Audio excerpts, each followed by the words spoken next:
Hello दोस्तों, मेरे channel सिद्ध सावर मंत्र में आपका हार्दिक स्वागत है। और दोस्तों, मैं आज आपको बताऊंगा कि जो आपने भगवान शिव की साधना की है, ओम नमः शिवाय मंत्र का आपने जाप किया है, उस मंत्र के जब आपकी साधना पूरी हो गई है, भगवान के दर्शन हो गए हैं, तो फिर उस मंत्र के क्या क्या आप प्रयोग कर सकते हैं। मैं कुछ प्रयोग यहाँ पे आपको बता रहा हूँ और उनको आप ध्यान से सुने और ध्यान से ही उनको करना। उनको बताने से पहले मैं आपसे रिक्वेस्ट करूंगा कि जो लोग मेरे चैनल पर नए हैं वो वीडियो को लाइक करें और चैनल को सब्सक्राइब करें, ताकि और साथ में ही बेल के बटन को भी प्रेस कर दें, ताकि आपको जो भी मैं लेटेस्ट वीडियो डालूं उसका नोटिफिकेशन आपको तुरंत मिल जाए और आप उस वीडियो को देख पाएँ। वीडियो पूरी देखना, स्किप मत करना, क्योंकि जो मैं वीडियो में निर्देश और जो आपको मैं बताऊंगा क्रियाएं, वो अगर आप स्किप कर देंगे तो फिर आप उसको समझ नहीं पाएंगे पूरी तरीके से। तो इसलिए आप वीडियो को स्किप ना करें और वीडियो को पूरी देखें। वीडियो अच्छी लगती है तो लास्ट में आप लाइक करें। देखिए, सबसे पहले आता है इसमें ग्रह शांति के लिए। होता क्या है कि कुछ ग्रह होते हैं जो अमंगलकारी सिद्ध होते हैं, जिनका पूजन किया जाता है। ज्योतिष की दृष्टि से ग्रहों का पूजन करने का अलग विधान है। और यदि आपने भगवान शिव की असीम कृपा प्राप्त कर रखी है ना, तो आप ग्रह की शांति के लिए पूजन करने की कोई आवश्यकता नहीं है। ये तो सब लोग जानते हैं कि भैया देवादिदेव जो महादेव हैं वही रचिता है, वही पालन करता है, वही संहार करता है। तो इस ब्रह्मांड का एक एक कण जो है उनकी कृपा से ही अपने अस्तित्व बनाए हुए हैं। तो ऐसे में जितने भी ग्रह हैं सब उनकी कृपा से संचालित होते हैं। तो उस संबंध में भाई उनसे बड़ा तो कोई नहीं है अब तो। और आप उनके उपासक हैं, आपने जो है उनकी उपासना की है, सिद्धि प्राप्त की है।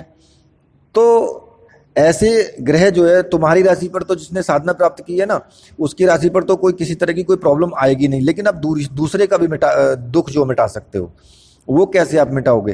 कि आपको क्या करना है, एक चांदी की अंगूठी जो है केवल अभिमंत्रित करके, इस मंत्र से अभिमंत्रित करके, चाहे आप 7 बार अभिमंत्रित करें या 108 बार अभिमंत्रित करें उसको करके, और उसको जो है आपने वो अंगूठी जो है पहना देनी है। और उसकी सुख शांति के लिए जो है अपने इष्ट देव से जो आपको प्रार्थना करनी है। बस इससे ज़्यादा आपको कुछ भी करने की जरूरत नहीं है। परंतु इस कार्य के बदले तुम्हें उस व्यक्ति से कुछ भी नहीं लेना है, यहाँ तक कि तुम्हें अपनी प्रशंसा भी नहीं लेनी है। अगर आपको सिद्धि अपने पास रखनी है, सभी सिद्धियों में यही नियम लागू होता है। और जो लोग पैसा लेते हैं, प्रशंसा के पात्र करवाने की अपने कोशिश करते हैं, भाई सिद्धि उनके पास में कुछ दिन रहती है, उसके बाद सब धीरे धीरे कम होती चली जाती है। प्रभाव धीरे धीरे कम हो जाएगा और सिद्धि चली जाएगी। अब आता है इसमें दूसरा जो प्रयोग है, वो है त्रिकाल दर्शन का। त्रिकाल दर्शन में क्या है, वैसे तो मैं एक चीज कहूंगा तुमसे कि इस प्रयोग से हमेशा बचे। क्यों बचे? क्योंकि अगर कोई व्यक्ति तुमसे सामने से कोई प्रश्न पूछ रहा है और तुम उसका उत्तर दे देते हो, तो एक तरीके से मिथ्याभिमान ही तुम्हारे अंदर पैदा होगा और लोग तुम्हारी प्रशंसा करेंगे, कहेंगे अरे फलाना आदमी जो है बहुत अच्छे तरीके से बताता है। भाई वो तो बिल्कुल एकदम 100% ही बताता है, वो तो बिल्कुल एकदम ऐसा बताता है कि जो तुमने खाया है उसको भी बता देगा, या तुम्हारा सामान कहाँ रखा है, या तुम क्या सोच रहे हो मन में, वो ये भी बता देगा। तो उससे क्या होगा? उससे तुम्हारे अंदर मिथ्याभिमान ही पैदा होगा कि यार मैं तो बहुत बड़ा सिद्ध हो गया। और एक ना एक दिन आ ही जाएगा, चाहे आप शुरू में ना इससे प्रभावित हो, लेकिन एक ना एक दिन तुम्हें ये मिथ्याभिमान तुम्हारे अंदर आ जाएगा धीरे धीरे। और होगा क्या? धीरे धीरे फिर सिद्धि भी चली जाएगी। तो मैं अपने सलाह तो मैं ये देता हूं कि इस प्रयोग को करने से बचें, बिल्कुल एकदम साधारण ही रहें। इसमें क्या होगा कि मैं फिर भी मैं तुम्हें बता देता हूं कि ध्यान में चले जाएं, एक बार मंत्र का जाप करें, ध्यान लगाएं भगवान शिव पे, और जो उसने प्रश्न किया है उस प्रश्न का उत्तर के लिए भगवान शिव से प्रार्थना करें। तो तुम देखोगे कि ध्यान में तुम्हें सब कुछ दिखाई दे जाएगा, और जो उसने प्रश्न किया उससे संबंधित, और तुम्हें आवाज भी आएगी कि उस प्रश्न का उत्तर क्या है। और जब तुम सारे दृश्य देख लोगे, कोई अदृश्य शक्ति तुम्हें बता देगी, तो उस प्रश्न का उत्तर जब तुम्हें बता देगी तो तुम सरलता से उसके प्रश्न का जवाब दे सकते हो। और उत्तर हमेशा एकदम राइट और सटीक ही होगा, क्योंकि शक्ति तुम्हें बताएगी, और वो भी भगवान भोलेनाथ हैं। तो वैसे तो मैं कहूँगा कि इस प्रयोग से तुम बचो, लेकिन फिर भी अगर कुछ ऐसी बातें सामने आ जाती हैं, कभी कभी करना भी पड़ जाता है, तो फिर तुम प्रयोग कर सकते हो ये। और लास्ट में आता है फिर ये एक और व्याधि निवारण का प्रयोग है। अगर कोई किसी तरह की भी किसी को रोग है, होता क्या है कि कई बार लोग परेशान हो जाते हैं, रोग हो जाता है, दवाइयाँ लेते हैं इधर उधर, नहीं उसे कुछ शांति मिल पाती है। तो उस स्थिति में क्या करेंगे आप? उस स्थिति में तुम्हें जो है उस व्यक्ति को मंत्र अभिमंत्रित करके उसके जल दें पीने के लिए, ठीक है। प्रतिदिन दें उसको, सुबह दोपहर शाम 3 बार उसको जल का पान करें, और फिर जो है 5 माला का कम से कम उसके लिए जाप करें, और अपने इष्ट देव से प्रार्थना करें कि हे प्रभु, इसका जो है जो भी रोग है उसका निवारण आप जल्दी से जल्दी करें। तो आप देखेंगे कि 3 से 4 दिन में भयानक से भयानक रोग जो लंबे समय से चला रहा है वो भी उसका ठीक हो जाएगा, और बिल्कुल एकदम वो स्वस्थ हो जाएगा। ये इसका व्याधि निवारण का प्रयोग है। लास्ट में आता है भूत प्रेत, जो लोग को जकड़ लेते हैं कभी कभी, तो वहाँ से जो है, वैसे तो ये दुर्बल मन वाले लोगों को ही जकड़ते हैं, और कुछ हिस्टीरिया के जो दौरे पड़ जाते हैं ना, लोग उन्हें भी भूत प्रेत ही समझ लेते हैं कि यार इस पर भूत प्रेत लगा है। वो बड़बड़ाने लगते हैं हिस्टीरिया के दौरे में, जब उनको दौरा पड़ जाता है तो उसमें भी वो बड़बड़ाने लगते हैं कई। तो कई बार ऐसा भी होता है कि भूत प्रेत वास्तव में भी पकड़ लेते हैं। तो उस स्थिति में तुम्हें क्या करना है?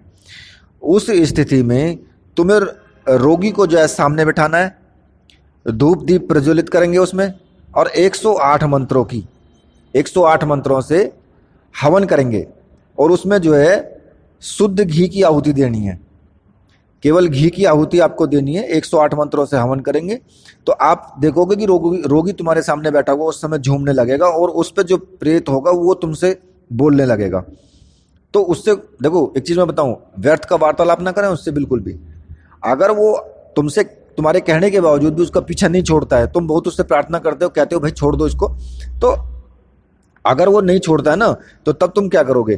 तब तुम हवन की जो भस्म है ना, उसको मंत्र बोलते हुए उस व्यक्ति पर कई बार फूंक मार दें, तो देखोगे कि रोगी शांत हो जाएगा बिल्कुल एकदम। और उसे मंत्र पूरी ही जल पीने को दें, और उसे रोगी के ऊपर छिड़क दें, और बस वो रोगी बिल्कुल एकदम ठीक हो जाएगा। अगर तुम चाहो कि वो आगे भी ठीक ही रहे, तो एक कागज पर मंत्र लिखेंगे, साथ में उसमें जो है कपूर और लौंग रखकर जो है वो मंत्र जो है उसमें लिखेंगे, और उस मंत्र को अभिमंत्रित करके उस व्यक्ति को धारण करने के लिए दे दें। तो फिर उसको जो है ऐसी कोई भूत व्याधि जो है भविष्य में उसको नहीं सताएगी, बिल्कुल भी नहीं सताएगी। लेकिन मैं तुम्हें एक चीज और भी बता रहा हूं कि इससे भी बहुत कुछ आगे हो सकता है। लेकिन देखिए मैं बताऊं, आगे ना उन चीजों को करने से बचना चाहिए। भूत प्रेतों को बिल्कुल मार देना, या भूत प्रेतों को कब्जे में ले लेना, या उनसे मनचाहा कार्य करवाना, ये सब आप कर सकते हो इस चीज से। लेकिन उसको जो है कभी कभी ऐसा करने पे ना व्यक्ति को अभिमान ही हो जाता है, और वो गलत काम फिर कर ही बैठता है। तो ऐसे प्रयोग से आप जहां तक हो सके वहां तक आप बचें। और एक इसमें ना लास्ट में आता है कि स्वप्न दर्शन के लिए, भाई आप होता क्या ना, कभी कभी हम लोग चाहते हैं कि भूतकाल या भविष्यकाल या जो आने वाली कोई घटना है जो हमारे साथ में होने वाली है, उसके बारे में एक दो हम भविष्यवाणी भी कर सकते हैं इसमें, कि अगर मान लिया हमारे साथ कोई घटना कुछ होने वाली है तो उसको हम स्वप्न में पहले ही देख सकते हैं, और शक्ति हमें भी दिखा भी देती है। तो उसके लिए तुम क्या करोगे? उसके लिए तुम्हें सबसे अच्छा रहेगा कि पूर्व दिशा की तरफ मुंह करके अपने बिस्तर पर ही बैठ जाएं, बिस्तर पर ही बैठें बिल्कुल एकदम, और उसमें केवल 108 मंत्रों का आप जाप करेंगे। और उसके बाद जो है इष्ट देव से प्रार्थना करें कि प्रभु मैं अब आपसे स्वप्न में ये देखना चाहता हूँ कि मेरा अमुक कार्य पूरा होगा या नहीं होगा, या जो भी आप जानना चाहते हैं कि मेरा प्रियजन इस वक्त कहाँ है, या वो कोई खो गया है तो वो कहाँ पे है।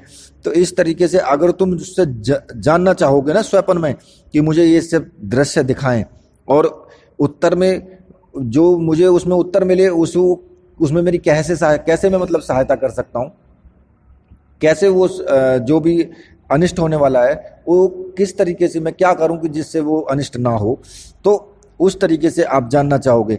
तो एक काम जरूर करना है आपको, जब आप 108 मंत्रों का जाप कर लो पूर्व दिशा की तरफ बैठ के, उसके बाद फिर आपको ना पानी पीना है ना फिर आपको दूध पीना है, बिल्कुल आप शांत होकर के लेट जाएं, सो जाएं बिल्कुल शांत होकर के।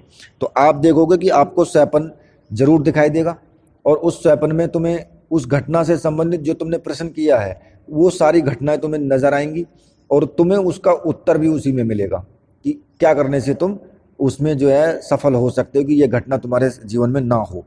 तो इस तरीके से तुम्हें सारा कुछ याद भी रहेगा। जब तुम सो करके उठोगे तो तुम्हें याद भी रहेगा। तो ये सब चीजें तुम कर सकते हो और जो मैंने ये प्रयोग बताए हैं वो जरूर आप कर सकते हो, इससे अधिक भी कर सकते हो, जो भी आप जिस तरीके से भी आप भगवान। लेकिन वो सब होना चाहिए लोक जगत के लिए, कल्याण के लिए। तो शक्ति भी आपसे प्रसन्न होगी, क्योंकि कोई भी शक्ति है वो लोक कल्याण ही चाहती है, जगत का कल्याण ही चाहती है। तो इसलिए अगर आप उसके विरुद्ध काम करेंगे तो भाई सिद्धि धीरे धीरे धीरे धीरे कम होती जाएगी और फिर एक दिन बिल्कुल चली जाएगी।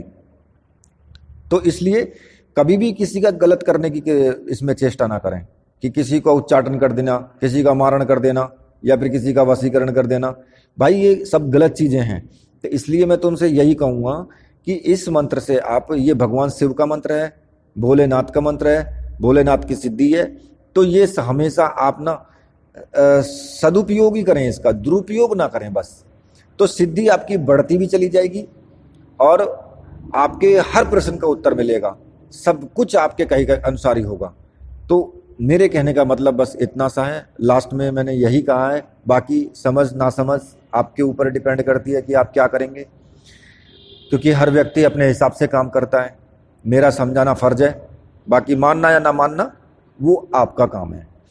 तो इसी के साथ मैं वीडियो यहीं पे समाप्त कर रहा हूँ और लास्ट में मैं फिर वही कहूँगा कि इसके बाद वीडियो मैं और भी बनाऊंगा। शिव साधना संपूर्ण हो चुकी है, साधना से संबंधित वीडियो, शिव साधना से संबंधित जो भी वीडियो हैं वो समाप्त हो चुकी हैं। और अब लास्ट में जिन भी भाइयों को वीडियो अच्छी लगी है वो प्लीज़ वीडियो को लाइक ज़रूर करें, चैनल को सब्सक्राइब करें और अगर किसी को कुछ पूछना है तो मुझसे कमेंट में पूछ सकते हैं। तो बोलिए मेरे साथ, जय हो वीर बजरंगबली हनुमान जी महाराज की जय। जय हो मेरे परमहंस गुरु